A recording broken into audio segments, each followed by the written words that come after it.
আল্লাহ তারে জিজ্ঞেস করবেন, বান্দা বল, দুনিয়াতে কোন আলিমের মজলিসে তুই বসছিলি নি, এই উসিলা পাইলে মাফ করে দিলাইমু? কইব না গো মালিক, মনে পড়ে না। এরপরে আল্লাহ পাক বলবেন, বান্দা বল, দুনিয়াতে এমন কোন দস্তরখানায় জীবনে খানা খাইছো নি যেখানে কোনো আলেম ছিল? কয় না গো মালিক, তাও মনে পড়ে না। এইবার আল্লাহ বলবেন, বান্দা বল, এমন কোন ঘরে তুমি থাকছো নি যেই ঘরে আগে কোনো আলিম থাকতো? কয় না গো আল্লাহ, মনে পড়ে না। এইবার আল্লাহ বলবেন, বান্দা বল, তোর কোন সন্তানের নাম কোন আলেমের নামে নাম রাখছো নি? এই উসিলা পাইলো আমি তোমাকে মাফ করে দিব। সন্তানের নামটাও হাসরের ময়দানে বাপ মার জন্য নাজাতের উসিলা হবে। অতএব অবহেলা করে সন্তানের নাম রাখবেন না। নাম রাখাটাও বাপ মার জন্য নাজাতের উসিলা হবে। কোন একজন আল্লাহওয়ালার নামে সন্তানের নাম, কোন একজন আলেমের নামে সন্তানের নাম মা বাবার জন্য নাজাতের উসিলা। তখন লোকটা কয়, না ও মালিক, এই জায়গা তো আমি ভুল করেছি, সন্তানের নাম রাখার ব্যাপারও ভুল করেছি। আল্লাহ তখন তারে কোনোভাবেই যখন মাফ করার উসিলা পান না, তখন আল্লাহ পাক তারে বলবে, বান্দা বল, দুনিয়াতে তোর এমন কোন বন্ধু ছিল কিনা যেই বন্ধু আলেম উলামাকে মহব্বত করত? এতক্ষণ পর্যন্ত আল্লাহ পাক আলেম উলামার সাথে তার সম্পর্ক ডাইরেক্ট আছে কিনা আল্লাহ প্রমাণ করার চেষ্টা করেছেন। যখন ডাইরেক্ট পান না, তখন আল্লাহ পাক ইনডাইরেক্ট করতেছেন। আল্লাহ বল, এমন কোন বন্ধু ছিল নি যেই বন্ধু আলেম উলামাদেরকে মহব্বত করত? কয় মালিক, মনে পড়েছে, দুনিয়াতে আমার একজন বন্ধু ছিল। আমার ওই বন্ধু মাদ্রাসায় আসা যাওয়া করত, ছাত্র ওস্তাদের খবর নিত, মসজিদের ইমাম মুয়াজ্জিনের সাথে চলতো, এলাকার উলামায়ে কেরামকে মহব্বত করত, ওয়াজ মাহফিলের সময় দিত। ও মালিক, এমন একজন বন্ধু আমার দুনিয়াতে ছিল। আমার কাছে মাঝে মাঝে মাদ্রাসার গল্প শোনাইতো, আমিও কম বেশি তার হাতে সাহায্য করতাম। তখনই আল্লাহ কইব, বান্দা শুন, আমি আল্লাহর আদত হলো মাফ করে দেওয়া, কিন্তু আমার নিজাম হলো উসিলা ছাড়া মাফ করি না। ওই দিনে আলেমদের সাথে তোর সম্পর্ক ডাইরেক্ট আমি পাই নাই, কিন্তু ইনডাইরেক্ট পাই গেছি। আল্লাহু আকবার, জোরে বল। সরাসরি পাই নাই, কিন্তু ভায়া দুইয়া পাইছি। ওই আমলটারে উসিলা বানায়া আজ হাসরের ময়দানে আমি আল্লাহ তোমাকে মাফ করে দিলাম। এজন্যই রাসূল বলেছেন, আলাইকুম বিমুজালাসাতিল উলামা ওয়া ইসতিমাই কালামিল হুকামা ফা ইন্নাল্লাহা তাআলা ইউহয়িল কলবাল মাইয়িত বিনুরিল হিকমা কামা ইউহয়িল আরদাল মাইতাতা বিওয়াবিলিল মাতর। নবীজি বলেন, উলামায়ে কেরামের সাথে তোমরা শেষ জমানায় পৃথিবীর হায়াত যখন ফুরে আসবে রে বান্দা, তোমরা কিন্তু নিজে নিজে চলবা না, আলেমদের সাথে মিলেমিশে চলবা, উলামায়ে কেরামের পরামর্শ নিয়ে চলবা। যদি তুমি আলেমদের সাথে সম্পর্ক রাখো, তাহলে আল্লাহ পাক তোমার মহা দৌলত ঈমান আল্লাহ হেফাজত রাখবে। ঈমানের ডাকাত কিন্তু শেষ জমানায় বের হবে, বিভিন্ন সূরতে, বিভিন্ন রঙে, বিভিন্ন ঢঙ্গে তোমার ঈমান ডাকাতি করার জন্য ওরা আসবে। তুমি কিন্তু ডাকাত চিনবা না, ডাকাত চিনে উলামায়ে কেরাম। হতে না ভাই, ঈমানের ডাকাত কেডা? হে কি জাত লেবাস পরে আইছে? হে কি লম্বা জুব্বা আর পাগড়ি লাগাই আইছে, নাকি হে এমনি আইছে? এটা আপনারা বুঝতেন না, বুঝবো আলেম ওলামা, ঠিক না? অনেক ঈমানের ডাকাইত আছে, লম্বা জুব্বা পইরা আইব তোমার ঈমানের ডাকাতি করতে। বর্তমানে পৃথিবীতে বিভিন্ন মুসলিম দেশে ইহুদিদের বড় বড় আলিম মুসলমানদের বিভিন্ন বালা বালা জায়গার মধ্যে বইয়া বইয়া হে ধর্ম শিখায়। এমনও আছে, এমনও ধরাও হয়। এর জন্য আল্লামা তকি উসমানী দামাত বারকাতুহু, ওনাকে যখন নেওয়া হয়েছিল লন্ডনে যাওয়ার পরে ইনি আমার এক জায়গায় সফরে নিয়ে গেছে। নিতে নিতে এমন একটা জায়গা নিয়েছে যেখানে আমার চোখ বান্ধা আছে। নেওয়ার পরে দেখি একটা বিশাল এলাকা গিয়ে আমার বিভিন্ন সুন্দর ভবনগুলা, আমি একটা ভবনে ঢুকিয়ে দেখি কোরআন শরীফ হাদিস লইয়া তারা গবেষণায় লম্বা লম্বা জুব্বা, লম্বা লম্বা পাঞ্জাবি পরা আর লম্বা পাগড়ি, তারা কোরআন শরীফ পড়াইতেছে, কেউ পড়তেছে, কেউ হাদিস পড়তেছে, কেউ হাদিস বুঝাইতেছে। আমি গেলাম, গেছি পরে আমারে কইল, হুজুর আপনার দেখে কি মনে হয়? দেন কইতে মনে হইতেছে বিশাল বড় মাদ্রাসা, বড় বড় আলিম মুহাদ্দিস এখান থেকে বের হয়। কই হুজুর এরা একজনও মুসলমান, সব ইহুদি। সব কিনা জোরে কও, সব ইহুদি।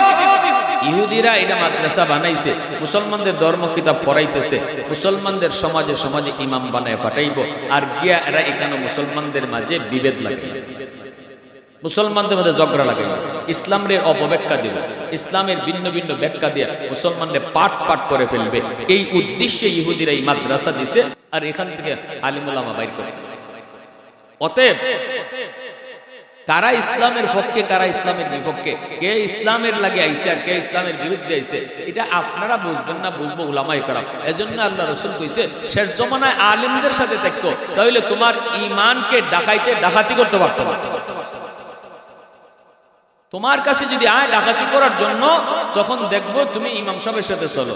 তোমার ইমান ডাকাতি করার জন্য আইবো, দেখবো তুমি মুফতি সাহেবের সাথে চলো, দেখবো তুমি শাইখুল হাদিস সাহেবের সাথে চলো, তুমি মুহাদ্দিস সাহেবের সাথে চলো। তখনই ডাকাইতে দিব না।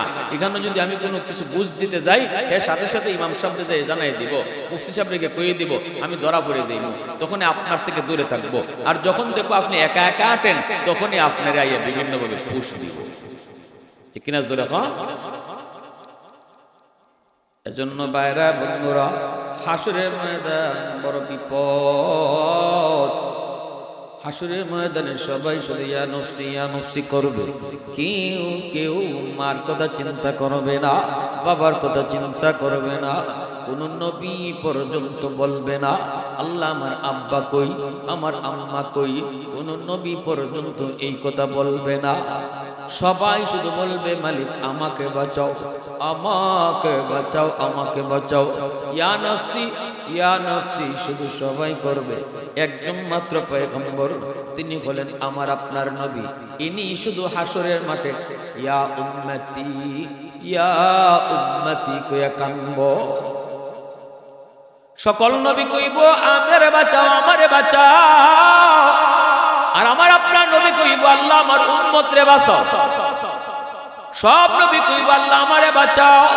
আমার মার খবর লওয়া দরকার নাই, বাবার খবর লওয়া দরকার নাই, ভাইয়ের খবর লওয়া দরকার নাই, বোনের খবর লওয়া দরকার নাই, সন্তানের খবর আমি লইতে চাই না।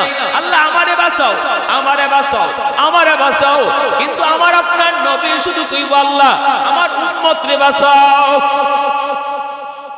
যেখানে কোন নবী উম্মতির কথা বলবে না, সেখানে শুধু আমার আপনার নবী উম্মতি উম্মতি করবে।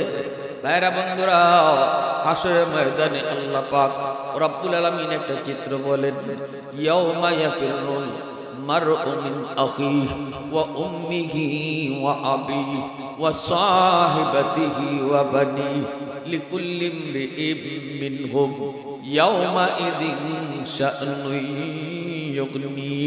আল্লাহ বলবেন সন্তান থেকে মায় বাঁকবো, মা থেকে সন্তানে বাঁকবো, স্বামী থেকে স্ত্রী বাঁকবো, স্ত্রী থেকে স্বামী বাঁকবো, ভাই ভাই দেখে বাঁকবো, বন্ধু বন্ধুরে দেখে পলাইব। কেউ কারো উপকারের জন্য আসবে না, কেউ কাউরে পরিচয় দিতে চাইবে না, বরং আরো বিপদে ফেলে নিজে বাঁচার চেষ্টা করব।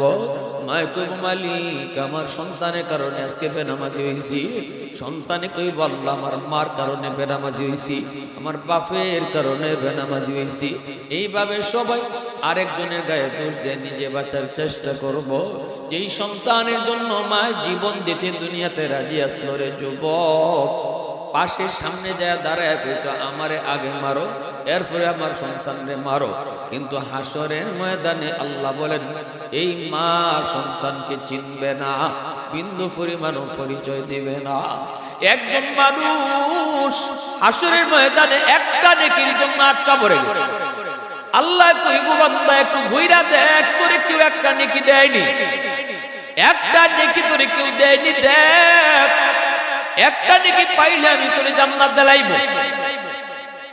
লোকটাই আল্লাহ সুযোগ দিল, এই লোকটা হাসরের ময়দানে ঘুরতেছে, মার কাছে যায়, আম্মা আমি একটা নেকির জন্য আটকা পড়ে গেছি গো মা, একটা নেকি দিবানি। মা তখন কয়, দুনিয়াতে আমার কোন সন্তানই আছে না। তুমি কেডা? কেডা তুমি? এই দুনিয়াতে আমার কোন সন্তানই ছিল না। বাবার কাছে যাবে, ও বাবা দুনিয়াতে যা চাইছি তাই কিনে দিছো, এত মায়া এত আদর এত ভালোবাসা ছিল, আজকে তোমার কলিজার টুকরার সন্তান একটা নেকির জন্য ধরা পড়ে গেছে বাবা, দিবানি একটা নেকি। বাবা কইব তুমি কেডা, তোমারে চিনি না। বাপে কইব সন্তানরে চিনে না, মায় কইব সন্তানরে চিনে না, বউ কইব স্বামীরে চিনে না, স্বামীও কইব বউরে চিনে না, ভাই বাইরে চিনে না, ভাই বোনরে চিনে না, কেউ কাউরে পরিচয় দেবে না। নিরাশ হয়ে গেছে, হাসরের ময়দান গইরা একটা নেকি পায় না। এইবার একজন মানুষ দাঁড়ায় রয়েছে, লোকটাই কয় কি রে ভাই এত পাগল হয়ে তুমি দৌড়াও কেন, সমস্যা তোমার কি? কয় ভাই একটা নেকির জন্য হাসরের ময়দান ঘুরলাম, বাবা পাইলাম, মা পাইলাম, বউ পাইলাম, ভাই পাইলাম, বোন পাইলাম, কিন্তু কেউ একটা নেকি দিবে দূরের কথা, পরিচয়টাই দিতে চায় না। এত কঠিন হাসরের ময়দান, এত কঠিন, বিন্দু পরিমাণ মায়া দরদ ভালোবাসা কারো কলিজায় থাকবে না।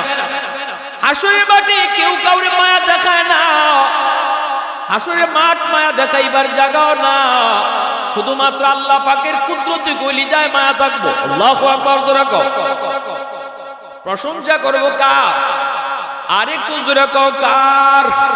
আলহামদুলিমান কদ্দারা খায়রাও ওয়া কাবালা, আলহামদুলিমান কদ্দারা খায়রাও ওয়া কাবালা, ওয়া শুকরু লিমান সাওয়ারা হুসনাও ওয়া জামালা, ফারদুন সামাদুন আন সিফাতিল খালকি বারিউন, রব্বুন আযালিয়্যুন খালাকাল খালকা কামালা, লা জিদ্দা ওয়ালা নিদ্দা ওয়ালা হাদ্দা লিমাওলা, লা জিদ্দা ওয়ালা নিদ্দা ওয়ালা হাদ্দা লিমাওলা, আল আনা কামা কানা ওয়া লাম ইয়ালকা যাওয়ালা, আল আনা কামা কানা ওয়া লাম ইয়ালকা যাওয়ালা। মুসলমানের আওয়াজে কও আল্লাহু আকবার।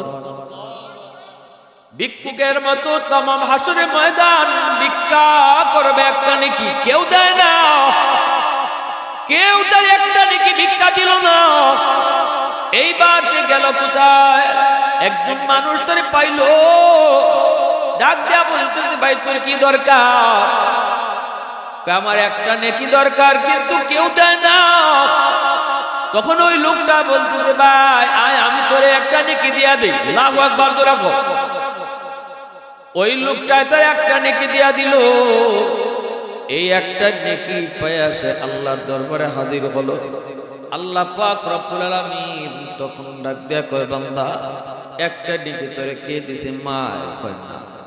কে দিছে? তোর আব্বা কয় না। কে দিছে? তোর বউ কয় না। কে দিছে? তোর ভাই কয় না। কেডা দিল?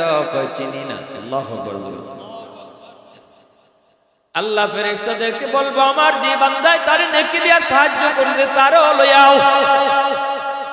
দুজনকে এক জায়গায় হাজির করা হবে। এবার আল্লাহ কইব বান্দা যেখানে হাসরের ময়দানে মা নেকি দেয় না, বাপে নেকি দেয় না, তুই কেন দিলি? হাসরের ময়দান তো মায়া দেখাইবার জায়গা না। হাসরের মাঠে তো মায়া শুধু আমার কলিজায়, কারো কলিজায় মায়া নাই। তুই কেন মায়া দেখাইলি? এই মায়া তুই কোথায় পাইলি? তখনই কইব মালিক আমার আছে একটা নেকি, সব খালি গুনার গুনাহ, এমনি আমার ফয়সালা হবে জাহান্নাম। আমি চিন্তা করে দেখছি এই এক নেকি দিয়ে আমি তো এমন জান্নাতে যাইতে পারবো না। এই নেকিটা আমার এক বাইরে দিয়া দিলে সে যদি এই নেকি পায়া জান্নাতে জায়গা, তাহলে তো তার তো উপকার হইল। আমি তো এক নেকি লিয়া পারবো না। আল্লাহ পাক রব্বুল আলামিন কয় বান্দা দয়া দেখাইবার বাঁচনার বৈশিষ্ট্য আমি আল্লাহর।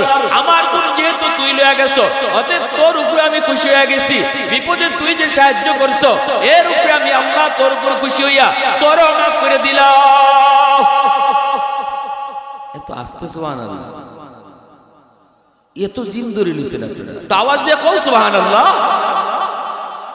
এত বড় একটা উপকার একজনের হইছে একটা নেকি দ্বারা, আর আল্লাহ এই উপকারটা যে করছে তারও মাফ করে দিয়েছে। এজন্য মানুষের উপকার আল্লাহ পাকের কাছে বড় পছন্দ।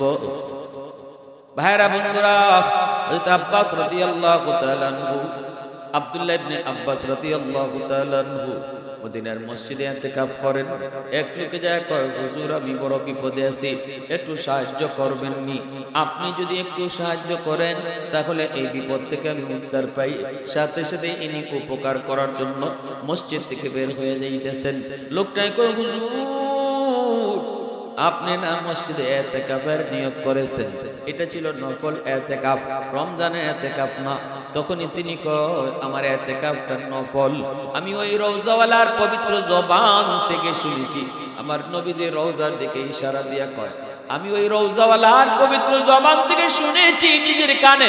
রাসূল বলেছেন, কোন মুসলমান যদি মুসলমানের উপকার করে তাহলে আল্লাহ পাক রব্বুল আলামিন মদিনার মসজিদে 10 বছর ইতিকাফ করার চেয়ে বেশি সওয়াব দান করে। এত বড় নাকি এত বড় সওয়াব। ভাইরা বন্ধুরা, কিন্তু আমরা তো উপকার কর্ম দূরের কথা, ক্ষতি করার লাগে সব এক পায়ে খাড়াই রয়েছি। আমাদের বৈশিষ্ট্য হইল, বাঙালি জাতির বৈশিষ্ট্য হইল, এ উফরে উঠে যেতেছি গা, এর টাইম নেলা, ঠিক কিনা জোরে কও? না পারলে আরো 3 জন রাখে, হয়ে লামাইতাম পারতেছি না, দর, ঠিক কিনা? এজন্য আমরা এটা খাসলত বাঙালি, আমরা আরেকজনের বালা দেখতাম পারি না, পরশ্রী কাতরতা, এটা বাঙালি জাতীয় বৈশিষ্ট্য। আমরা জাতীয় ফুল কিতা? শাপলা। জাতীয় ফল কাটল। জাতীয় মাছ পাঙ্গাস, রিভাতের পাঙ্গাস নাই। জাতীয় মাছ ইলিশ। আর বাঙালির জাতীয় বৈশিষ্ট্য টাইন্না না মানে পরশ্রী কাতরতা, এটা জাতীয় বৈশিষ্ট্য। এজন্য আমাদের জাতীয় খেলাটাও ঠিক মতোই ধরছে। খেলাটা হইল হাডুডু। বাঙালির জাতীয় খেলা কি? হাডুডু ছিল। আপনারা কি তখন খেলা? কাবাডি। কাবাডি কাবাডি কি কয়? কাবাডি। কাবাডি খেলার বৈশিষ্ট্য কিটা? একজন যাইতো গাছায় 5 জনে দৌড়ে তাড়াতাড়ি টানিয়ে নামাও, ঠিক না? এই আমরা হাসলতের দিকে মিল রেখে ওই খেলাও জাতীয় খেলা হয়েছে হাডুডু। কারণ আমরা বৈশিষ্ট্য হইল টানিয়ে নামানি, এজন্য খেলাটাও হাডুডু। আরেকজন উঠে যেতেছি না না ও বা চাচা অমুকের পুত্র মেট্রিক পাস করে দিচ্ছে, তো দূর এর বুয়া মেট্রিক পাস করছে, এদিন আমার বাড়িতে কাম করে গেছে। তো তোমার বাড়িতে কাম করে গেছে, এর ফলে মেট্রিক পাস করতো না, এটা কোনো দোষ, ঠিক না? নি এরকম অভ্যাস আমরা আসেনি না। হয়তো চাচা কাম করছে কি হয়েছে, এর মধ্যে মেট্রিক পাস করছে, খুশি না? দৌড় না, মেট্রিক পাস করছে। মেট্রিক পাস করলে কি হবো? আইএ পাস করতো না, কিছুদিন পরে আইও পাস করে নিয়েছে। চাচা এত আইও পাস করে নিয়েছে, কি দেখো আইএ পাস করে নিয়েছে, দৌড় দা আইএ পাস করলে কি হবো? বিএ পাস করতো না, এরপরও মান্য নিতে পারতেছে না। হে যে উফরে উঠে যেতেছে, এটা মান্য নিতে পারে না। বিএ পাস করার পরে আরে বিএ পাস করলে কি হবো? চাকরি পাইতো না। চাকরিও পাইলিছে, দাদা চাকরিও তো পাইলিছে, আরে চাকরি পাইলে কি হবো? বেতন পাইতো না। চাচা বেতনে তো পাইলিছে, আমরা আজকে মিষ্টি খাওয়াইছে, বেতন পাইলে কি হবো? অজম হইতো না। এই হলো আমরা বৈশিষ্ট্য, ঠিক না? অথচ আসরের ময়দানে একটা মানুষ আল্লাহর কাছে মাফ পাই লিতেছে, সে যখন চিন্তা করছে আমার এক ভাই বিপদ পেরে গেছি গা, এক নেকি দিয়ে আমি আর কি করবো, দেই তারে দেলাই, যদি হে পার হয়ে যায় তো আমার কি, আমি তো এমনি জানি হই না জাহান্নামে। আল্লাহ এই গুণটার উপর খুশি হইয়া তারও মাফ করে দিয়েছে। এজন্য দুনিয়াতে এই ধরনের খাসলত কেউ রাখবেন না, এই ধরনের পরস্ত্রীকারতা মনে রাখবেন না যে আরেকজন উঠতেছে আরেকজন উপরে উঠতেছে, এটা আপনার যদি সহ্য না হয় তো বুঝবা আপনি খালি দিন দিন নিচে হয়ে যাইবা। আর যদি আরেকজনের উপরে উঠা দেখে আপনি আলহামদুলিল্লাহ আলহামদুলিল্লাহ আমার বাইরে এক ফুটে আল্লাহ লন্ডন পাঠাইছে, আলহামদুলিল্লাহ আমি খুশি, এটা যদি আপনি মান্য নেন আপনার ফুলারও আল্লাহ লন্ডন পাঠাইব। আর যদি আপনি কোন ধুর দেখবা ওই যে অবস্থা আসুন আরো নিচে হয়ে যাইবা, ঠিক না জোরে হোক উপরে ওঠা আর সম্ভব। এজন্য দিলরে বড় করো, উদার করো, উদার মন নিয়ে চলো। যার দিল পরিষ্কার, যার মন পরিষ্কার, যে সবার ভালো চায়, যে সবার উন্নতি চায়, আল্লাহ তারও উপরে তুলে দেয়। ঠিক কইলেও ঠিক, না হইলেও ঠিক, আপনারা চুপচাপ বইয়ে থাকলেও আমরা কি বেঠিক কই? লা ইলাহা ইল্লাল্লাহ সবাই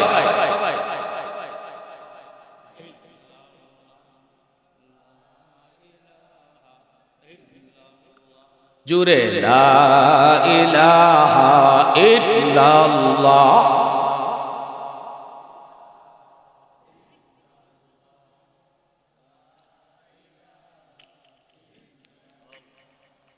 লা ইলাহা ইল্লাল্লাহ। লা ইলাহা ইল্লাল্লাহ মুহাম্মাদুর রাসূলুল্লাহ। জোরে বলেন সাল্লাল্লাহু আলাইহি ওয়াসাল্লাম। যখন আপনি দিলটা পরিষ্কার করে চলবেন, সবসময় নিজের ছোট মনে করবেন, আরেকজনের সামনে কখনো আপনি বড় হবেন না। আপনি মনে করবেন আমি তার চেয়ে ছোট, আমি তার চেয়ে বড় নালায়েক, আমি আল্লাহর কাছে বড় গুনাহগার। হয়তো আমার ভাই, যদিও সে তারে আমার মতো মসজিদে দেখি না, তারপরও আমি তারে হিংসা করতাম পারি না, তারে নিন্দা করতাম পারি না, কারণ তার এমন কোন আমলও থাকতে পারে যে আমলে আল্লাহ তার উপর খুশি। এটা কি আমরা মানুষে জানি?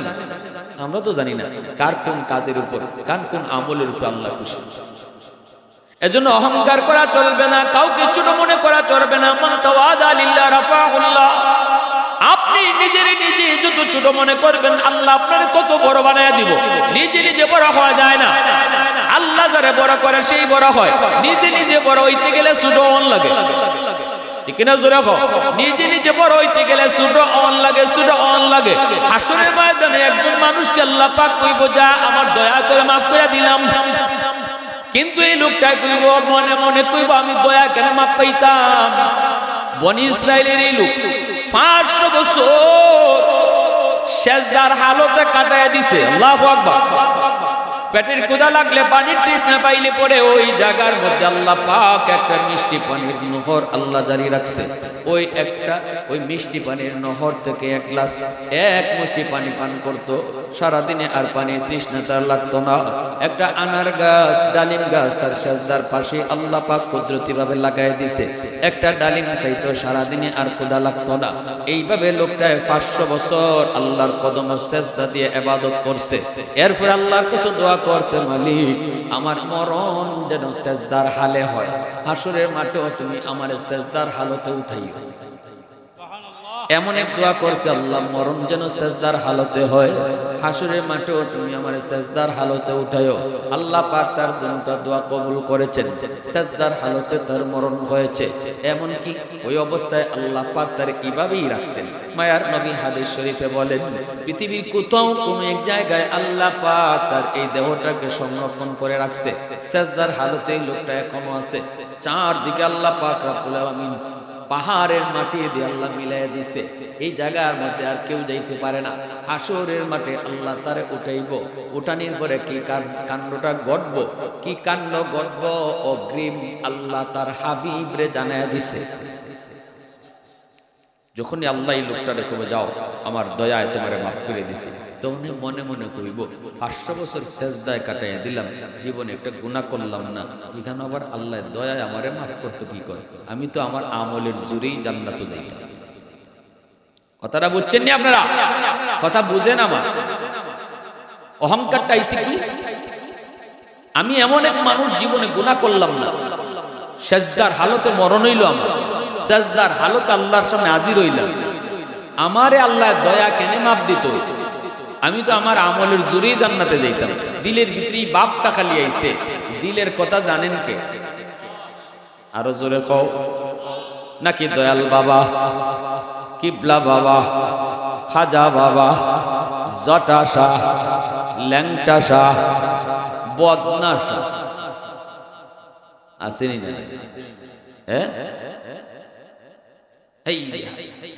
কোন বাবাই মনের খবর জানে না। মনের খবর জানেন শুধুমাত্র কেবলমাত্র একমাত্র কে? আরো জোরে কও। আল্লাহু আলিমুম বিযাতিস সুদূর।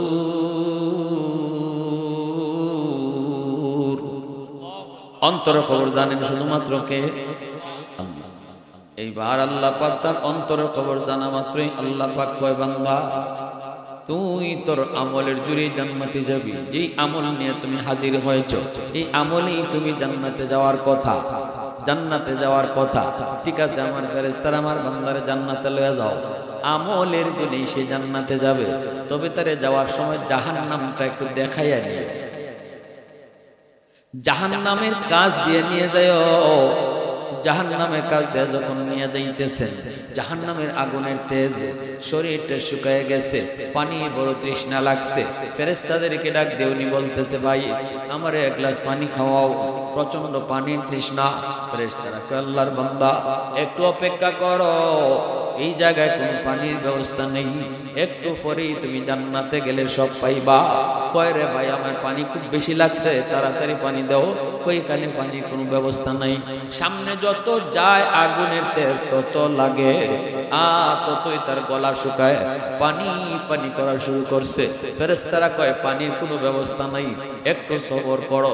সামনে যায়, জিহ্বাটা বের হয়ে যাইতেছে পানির তৃষ্ণায়। ওই অবস্থায় আল্লাহ পাক একজন ফেরেশতারে পাঠাইছে, এক গ্লাস ঠান্ডা পানি লইয়া ওর পাশ দিয়ে যাবে। ওরে দিবি না, ওর পাশ দিয়া গ্লাসে পানি নিয়ে যাবে। ফেরেশতা পাশ দিয়া গ্লাসে পানি নিয়ে যায়। এমনি কয়, কে গো তুমি কে, আমারে তাড়াতাড়ি পানি খাওয়াইয়া যাও। ফেরেশতা কয়, আমি তোমার লাগি পানি আনি নাই। কয় তাড়াতাড়ি পানিটা দাও, আমার জান বের হয়ে যাবে। ফেরেশতা কয়, আমি মাগনা খাওয়াই না, মুফত খাওয়াই না, আমার পানি খাওয়াইতে হইলে বিল লাগবে। কয় কেয়ার বিল, কত বিল? কয় এটা হাসরের ময়দান, এখানে ডলার চলে না, পাউন্ড চলে না, হাসরের ময়দানে টাকাও চলে না, রুপি চলে না, হাসরের ময়দানে চলে নেকি। অতএব এই গ্লাস পানি যদি নিতে হয় তোমার নেকি দেওয়া লাগবে। তখনই কয় জান বাঁচলে বাপের নাম, কত লাগবে তোর নেকি? ক ফেরেশতা কয় 500 বছরের ইবাদত। এক গ্লাস পানির বদলা জোরে কও। তখন এই লোকটা মনে মনে কয়, আমার তো আছে 500 বছরের ইবাদত। কয় পাই নে, আমার 500 বছরের ইবাদত করে দিয়া দিলাম, আমার এক গ্লাস পানি খাওয়ায় জান বাঁচা। যখন 500 বছরের ইবাদত দিয়া দিছে, তখন এক গ্লাস পানি দিছে, পানিটা পান করছে। এখন আপনারা কোন তার আমল আসেনি? আসেনি? যে আমলের জোরে জান্নাতে যাইবা লইছিল, এই আমল আসেনি? এখন তো খালি বাসন।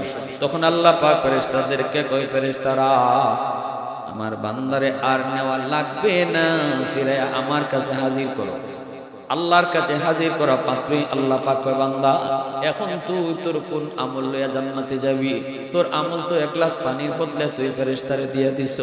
এক গ্লাস পানির বদলা যদি 500 বছরে ইবাদত হয়, আমি আল্লাহ তোরে দুনিয়ার জীবনে কয় গ্লাস পানি খাওয়াইছি হিসাব দিয়া।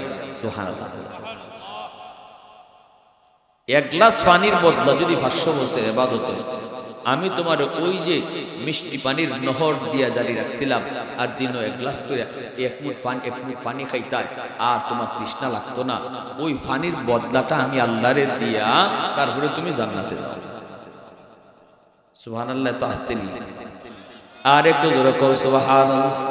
ওয়াহদাতি কি হিফাজত নেহি বেকুওয়াতে বাজো, वहदत की हिफाजत नहीं बेकुवत बागो, आती नहीं कुछ काम हाक़ल खुदा दा, आती नहीं कुछ काम हाक़ल खुदा दा, ऐ मर्द खुदा तुझको उक़ुव्वत नहीं हासिल, जा बैठ किसी गार में अल्लाह को करिया, जा बैठ किसी गार में अल्लाह को करिया। ये सच है कि बातिल की तरफदार नहीं हम, गद्दार न समझो गम गद्दार नहीं हाँ। फूलों की तरह नरम मिजाज अपना है नाज़ुक, हम तेरी नहीं नेज़ा व तलवार नहीं हाँ। मोहब्बत একটু জিকির করি আল্লাহ আল্লাহ আল্লাহ আল্লাহ আল্লাহ আল্লাহ আল্লাহ আল্লাহ আল্লাহ আল্লাহ আল্লাহ আল্লাহ আল্লাহ।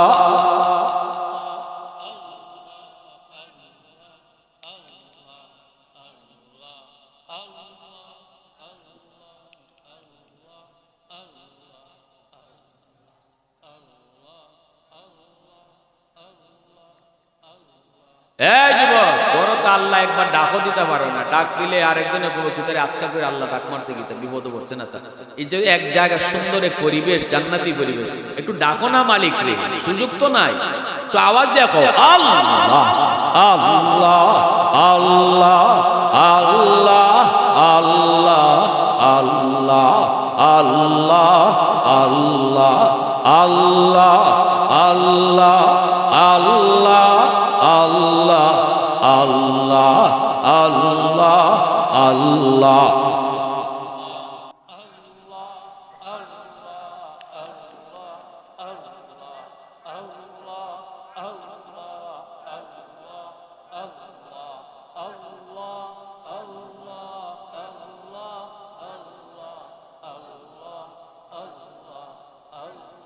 तो दिल में तो आता है समझ में नहीं आता, तो दिल में तो आता है समझ में नहीं आता, बस जान लिया मैं तेरी पहचान नहीं है। उल्फत में बराबर के वफा हो के जफा हो, हर चीज में लज्जत है अगर दिल में मजा हो।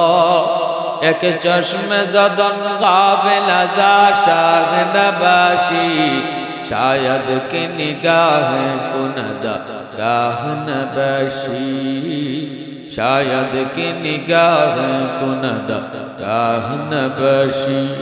अबारो अल्लाह अल्लाह अल्लाह अल्लाह अल्लाह अल्लाह अल्लाह अल्लाह अल्लाह अल्लाह अल्लाह अल्लाह अल्लाह अल्लाह अल्लाह अल्लाह।